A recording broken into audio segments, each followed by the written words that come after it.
Today's meeting of the 5-0 MattOshea and the 2-3 MBT looks to set the pace as we nexus into Week 7. Remember that you can keep up with the Elestriad standings every day at Elestriad.com. Matt adds a third Elestrad to his pool and gets a decent counter rune that may have implications in his upcoming clashes. MBT pulls an Earthquake, but nothing of note otherwise. If these casters wanted to find something clean for their decks, they can visit shop.Elestrals.com and pick up the new Daybreak accessories.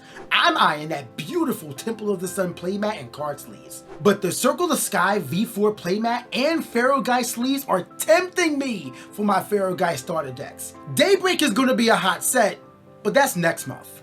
Let's see what water strategy Matt brings today to try to cool down the Emperowatts. So our game plan today is pretty straightforward. Thunder Nexus is a very expensive deck, so if he's going to be just expending spirits left and right, I want to be able to have a way to punish that. So we're playing 3 copies of Eruption. We're going to try and burn him out of the game, get him low on spirits, and then just fire off 2 of these and just take the dub. To kind of force him to expend spirits quickly, we are playing our Galaxy engine with our Mustations, and of course we're playing a big suite of 5s, being 2 Sorlets and 3 Necrufs with 2 Astrabbit, and of course we're healing ourselves up with Dratagua. That's the main goal, just pressure him with big guys, heal ourselves up, make sure we're in a range where we're not going to just lose to a random combination of cards, other than Spark and Zeus, of course, if we go second, but hey, it is what it is. I'm hoping that we can pull this off, and if we can, we'll go to 6-0 on the season, which would be incredible. But let's see what Joseph's running. Hey, Matt! I'm the host of this clash. Matt's list today is similar to last week's. The main difference is no Smotuga, replacing them for a third Astrabbit and Necruf. Triple Eruption is an interesting play that we saw Bean Soldier use against Trishula to snatch the win from certain defeat. If the cards can be collected, another win for Cryo Scorch may be as well. MBT is dropping fire this week, and we're all fortunate enough to have a front row seat. Now introducing player for the Emperowatts, Eminem. I think I'm gonna summon Astrabbit. I know there's outs, but he's gotta have it. That reverse sweep, the Emperowatts are gonna grab it. Please buy my new album.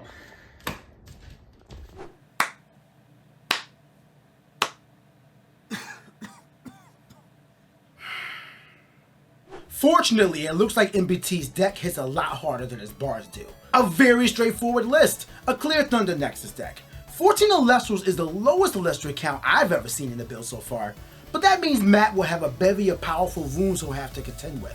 Race to the Top and Earthquake for destruction, Altar of Stars and Shield of Achilles for battle disruption, Gorgon's Gaze and Pandora's Box for stopping specific searches or Elestral effects gives Matt a shocking amount of disruptions to contend with.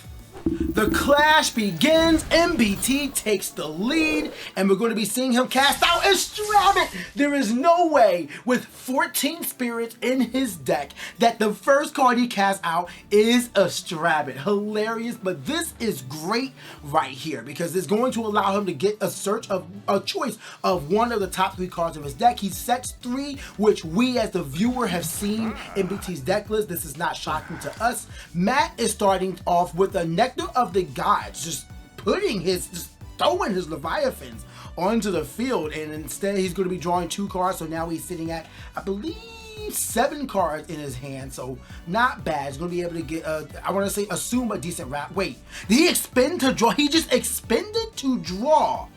There's no way he has no Elestrals in hand, and he's playing Ambrosia as well. Spending a water to bring back 3 waters. I like how he he spent the full art Leviathan, but then just brought that one back. Listen, if you've never done that in your game of Elestrals, you are not playing Elestrals well enough. But regardless, it's going to be a set 4 for Matt and passing it back to MBT, and now Jolton hits the field.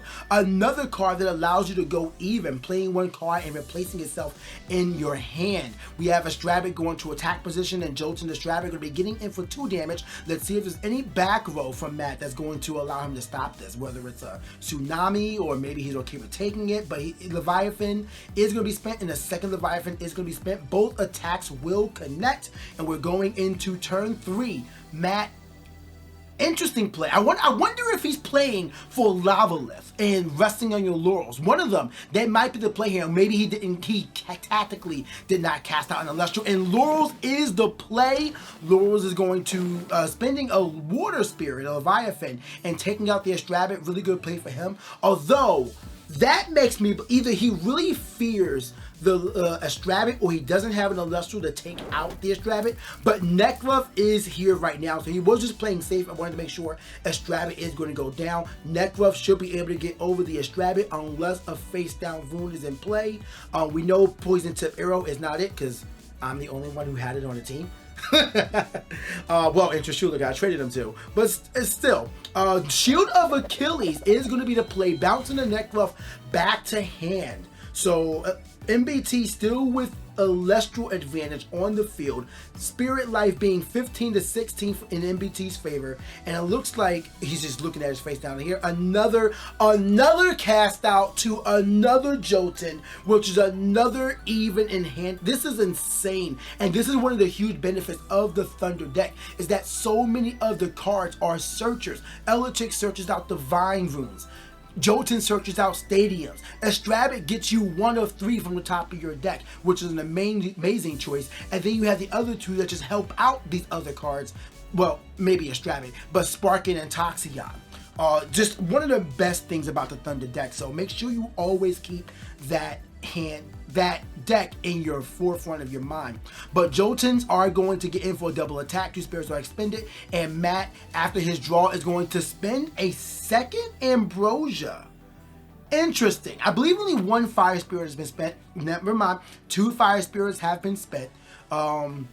He's bringing back 3 waters, so now 2 fire in the underworld. So unless he has another Ambrosia face down, resting on your laurels, allowing him to clear the field, another comeback card. Very good play for him. Taking out well, obviously it's going to be a Jotun. Pick one at this point. You don't have specific arts, so it doesn't really matter. But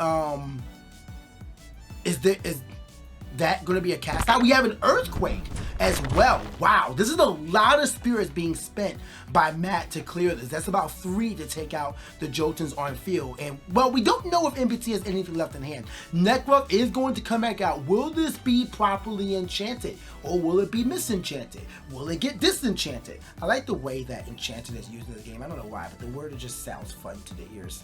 I don't know if you guys feel the same way, but it does to me. Hey, let me know in the comments, what is your favorite mechanic in Elestrals? Question of the day. But Nekruff is going to come out and hit the Spirit deck for 1. And now Elestriad, this is just what I was talking about earlier. More for attackers that always search. And Elestriad searching out Zeus is going to be potent to get over the Nekruff, but I can't even speak it into existence because Race to the Top comes out almost immediately. Takes out the Nekruff. We know that Zeus is in hand now, and Elestriad is going to hit in for 1. No of the 4 back row on Matt is being flipped. Now, I understand not doing that for the 1. But it's interesting that I don't think there's been a single battle counter rune that's been utilized by Matt. And another expend to draw. What? He has 17, I believe, 17 Elestrals in his deck, and he's only casted out 1. Meanwhile, MBT is on his 2nd Astrabit, the Shattered Stars Art, which unfortunately is now sold out on the shopelestrals.com, if you did not know that. So if you don't have your Stone Zeus, well, good luck on the market, at least for right now. But right now, Astrabit is going to get in for 1, and it looks like Matt is going to take it, unless he's looking for his spirits for, I guess he doesn't have a Tsunami, because I feel like this would be a great time to play Tsunami. Shield of Achilles on Elestriad is interesting. The 4 back row by MBT is definitely imposing, so I think Astrabit is safe here, because we know MBT's rune lineup is insane right now. He has to have at least 1 thing to protect Astrabit, unless Matt does not have chain, so we're aware of that fact right now. Wow, really interesting game here. We have another Elestral from Matt finally, Galaxy, a really good choice to have right now, although I don't know how potent it is, depending on what he's able to follow up with. Another face down by Matt. So still just 4 back row. I want to assume this attack will not go through, but let's see what MBT utilizes to get past the Galaxy. Looks like they're discussing the plays right now, seeing what option. But I wonder what he's even looking at on an attack declaration. I am. Oh, okay. He was thinking about what card to put. I'm so confused about what just happened right now. And the attack didn't even go through. He did not choose for the attack.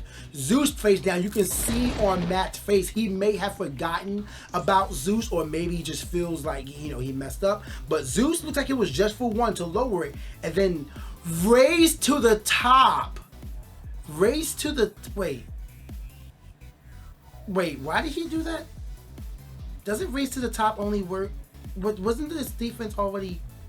You know what? It's fine. Strabbit is going to sit next to Elestriad. Elestriad is not going to search out another Zeus. That's notable. It makes him know that, hey, either another Zeus is in hand, or maybe he's only playing two. Like that's a notable choice. But the 2 fire spirits are expended, so eruption play is pretty much out. On second Galaxy, Matt is finally seeing his Elestrals, but is it too little too late? Down to 2 spirits. These attacks need to go through unimpeded. I want to assume this gaze goes in the damage step or the battle step. And if that is the case, Galaxy is going to go down in the attack, and whether or not it takes out Elestriad with it, it looks like it may have attacked into the Elestriad, because the Elestriad was baited. That if that was a bait into that attack by MBT, that was mwah, chef's kiss, beautiful. It had to have been to the Elestriad.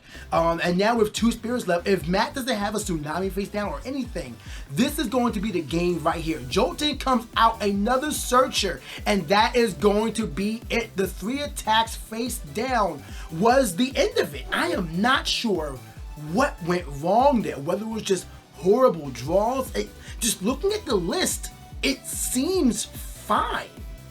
You know, that was just really bad luck, and it's something that can happen to anybody in any trading card game. But man, that was absolutely uncharacteristic for Matt. He does take his first loss in the Elestriad today, and the Emperowatts now bring the record just a little bit closer for us to try to win in week 7. You're going to want to be subscribed, because I promise you, week 7 clashes are going to blow your mind.